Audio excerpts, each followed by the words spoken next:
Assalamualaikum and hi, my name is WAFFI and I'm from Group 5 and we are going to present our project controller system, which is automated car parking system. As we know, the number of cars getting purchased, it keeps increasing as the years goes by, and because of that, the number of required parking slots for cars, it also increases. So not only that, it also has affect the existing car parking system, which cause a few problems to arise. So the first problem is it causes drivers to become frustrated. This happens because the drivers, they need to drive around a huge parking lot, especially in a big shopping mall, in order to find a free space, which is very frustrating. And the second problem is it is time consuming and also wasting. So if there are a lot of drivers that are searching for parking slots at the same time, they need to get in the queue and wait for the drivers in front of them to get their parking first before their turn. And lastly, it could lead people into arguing and also fighting. So this problem, it happen quite oftenly where drivers, they argue over a slot and who does it belongs to. So this may cause harm not only to them but also to the people around them. So all of these problems, it occurs because the absence of effective car parking system. So we need a solution, and for that I will pass to my friend Moataz.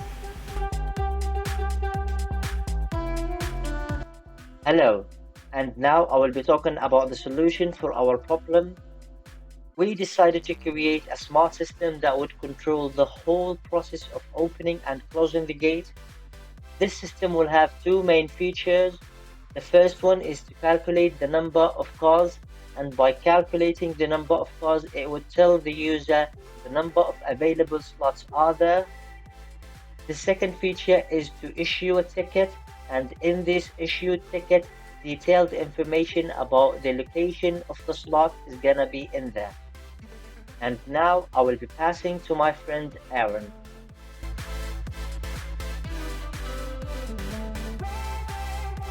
Hello and good day. My name is Aaron Tan and I will be continuing the presentation for the first part of the date circuit.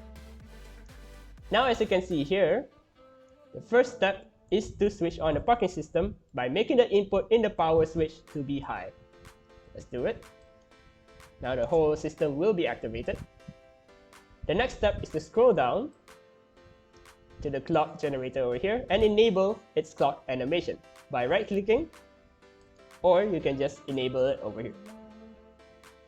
Now that it's activated, the third step is to press the input buttons to issue a ticket or exit the parking space. If you are entering and want to issue a ticket, you are greeted by these two input buttons, which are in1 and in2. If in1 is pressed, the system will issue a ticket for floor 1. So, floor 1 is issued. Now, if you realize we have to click it a little longer because of the delay in the clock signal. Now, if in2 is pressed, then the ticket will be issued for floor 2 instead. You can see here, ticket is issued. Now, while exiting, if you are in floor 1, you'll be greeted by the button out 1. And the same in floor 2, you'll be out 2. So this is just to return back the tickets and exit the parking space. So see here, the counter will be decreased. Same goes to floor 2.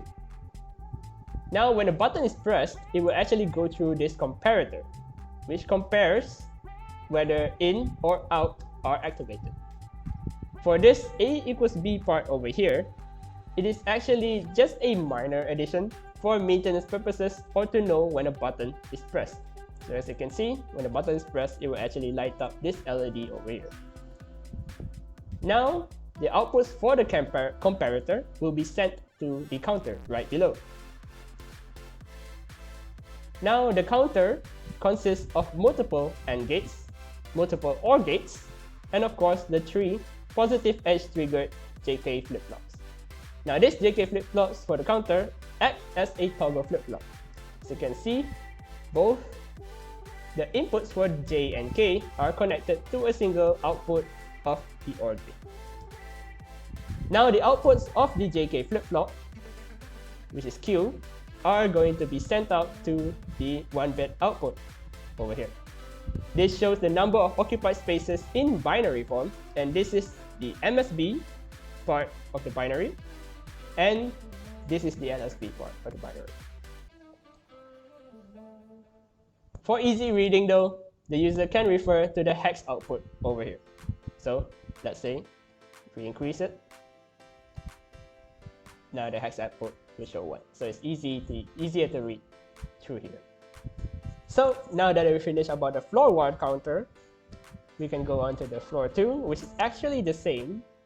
As you can see, there is the comparator for floor 2, and of course a similar counter for floor 2 as well. These are all connected to the hex output floor 2 over here. Now let's do a little demo of what will happen if, let's say, the maximum number of parkings are occupied. So we'll do an example for floor 1. Let's say there's 1, 2, 3, 4, 5, 6, and 7. So once it reaches the maximum number of parking space, which is actually 7 for each of the floors, and if someone somehow wants to still enter even though it's full, the counter will not increase. So it will work as intended.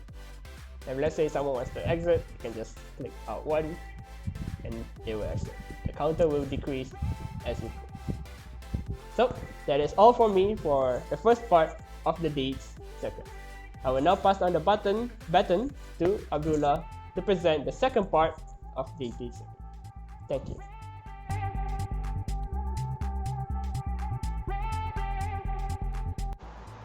And now I am going to be continuing the presentation of the circuit.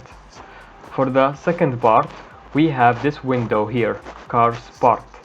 It has LEDs for each floor, for each parking in every floor. This way it shows if the parking is used or not. We can see this when we press N1. You can see that 3 parkings are being used, and when we press out 1, we can see that the parkings are being removed. Same thing for floor 2. We can see that they are being used, and we can go all the way to all parkings. Now we can press out and we can see that the data is being removed. So the park, every time we exit the parking, it is being removed. How did we implement this? You can see that each LED is connected to a D latch. This is a D latch with an enable and a data to be stored in the D latch. So all the data of the LEDs is stored here.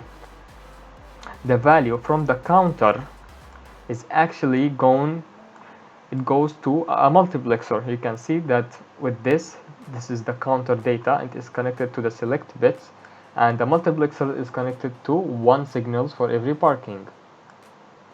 It is connected to a demultiplexer, where these data from the multiplexer is going through a delay signal, a delay mechanism.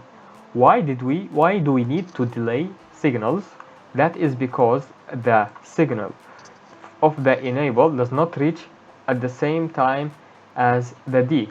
That is because D is connected to the counter, and the counter has a delay because of the delay in the clock signal, and the EN does not reach at the same time. This way a logical error was issued, and we needed to delay the enable signal by 1 clock cycle. That's why we used D flip-flops here, because the nature of D flip-flops makes it that it delays by 1 clock cycle. This way we know that there is going to be an overlap between the signals, so enable will work and D will store the correct data, and the latch will work properly. This is the end of the presentation. Thank you very much. I hope you're having a nice day.